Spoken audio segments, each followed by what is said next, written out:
നമ്മൾ വിചാരിക്കുന്നത് പോലെ ഒരു ഭയാനകമായ ഒരു രീതിയിൽ മുല്ലപ്പെരിയാർ ഡാം പൊട്ടില്ല.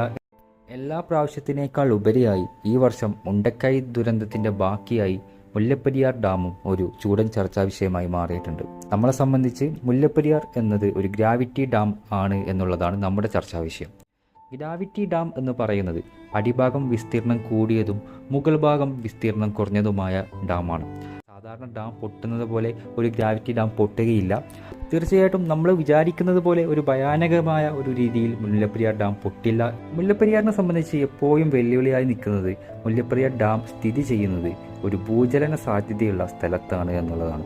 അതോടൊപ്പം തന്നെ ജനങ്ങൾക്കിടയിൽ പരിഭ്രാന്തി സൃഷ്ടിക്കുന്ന കാര്യങ്ങൾ തമിഴ്നാട് അവിടെ ബലപ്പെടുത്താൻ വേണ്ടി, ഡാമിനെ ബലപ്പെടുത്താൻ വേണ്ടി പല കാര്യങ്ങളും ചെയ്യുകയും അത് കോടതിയെ ബോധ്യപ്പെടുത്തുകയും ചെയ്യുന്നുണ്ട്. എന്നാൽ ഇതെന്താണ് എന്നുള്ളത് ജനത്തിന് ഒരു വ്യക്തതയില്ല. അതിന്റെ പ്രധാന കാരണം എന്ന് പറഞ്ഞാൽ അങ്ങോട്ട് മുല്ലപ്പെരിയാർ ഡാമിലോട്ട് പബ്ലിക്കിന് ഒരു എൻട്രി ഇല്ല എന്നുള്ളതാണ്.